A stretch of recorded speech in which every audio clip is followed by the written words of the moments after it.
सुबह के 5 बजे थे। घर में हल्की सी खटर पटर की आवाज़ आ रही थी। रसोई में माँ शारदा देवी चूल्हे पर चाय चढ़ा रही थी। उम्र 60 पार कर चुकी थी, पर आदत वही पुरानी सबसे। पहले उठना, सबके लिए दिन की शुरुआत तैयार करना। बड़े बेटे रमेश को ऑफिस जाना था। छोटा बेटा सुरेश प्राइवेट नौकरी करता था।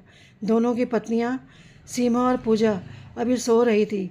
शारदा देवी ने चुपचाप चाय बनाई, पराठे सेके और मेज़ पर रख दिए। उन्होंने किसी को आवाज़ नहीं दी। अब वे बोलना कम ही करती थी। पहले ऐसा नहीं था।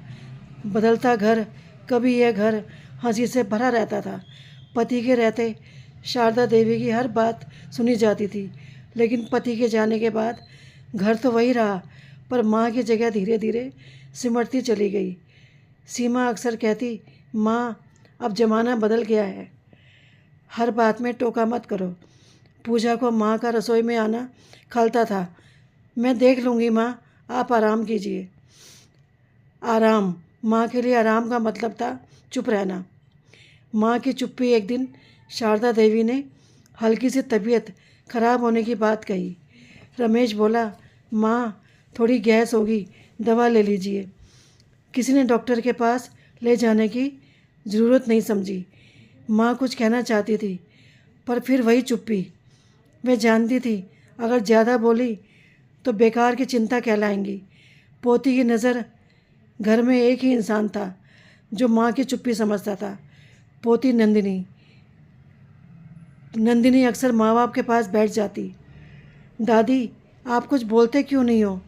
शारदा देवी हल्की सी मुस्कान के साथ कहती, अब सुनने वाला कोई नहीं है बेटा। नंदिनी को यह बात चुप जाती। वह एक दिन शाम माँ पूजा करते करते अचानक गिर पड़ी। घर में अफरा तफरी मच गई। डॉक्टर ने कहा इन्हें पहले भी तकलीफ़ थी, समय पर इलाज होता तो बात नहीं बढ़ती। रमेश और सुरेश का सर झुक गया। सीमा और पूजा की आंखों में भी अपराध बोध था। माँ होश में आई तो बस इतना बोली, मैं बोझ बन गई थी ना, इसलिए कुछ कहा नहीं। यह वाक़या घर की दीवारों से टकराकर सबके दिल में गूंज गया। बदलती सोच, उस दिन के बाद घर का माहौल बदलने लगा। सीमा खुद माँ के पास बैठकर दवा देने लगी। पूजा रसोई में माँ से पूछकर खाना बनाने लगी। रमेश रोज़ ऑफिस से आकर माँ से हालचाल पूछता, और सबसे ज़्यादा खुश थी नंदिनी। फिर से वही माँ। धीरे धीरे शारदा देवी की चुप्पी टूटने लगी। वे फिर से बोलने लगी, डांटने लगी, समझाने लगी। एक दिन सीमा ने मुस्कुराकर कहा, माँ आप बोलती रहिए, घर अच्छा लगता है। शारदा देवी की आंखों से आंसू बह निकले। ये आंसू दुख के नहीं थे, अपनापन लौट आने के थे। इस कहानी से हमें यही सीख मिलती है कि क्योंकि हर घर में एक माँ होती है जो चुपचाप सब सहती रहती है। धन्यवाद।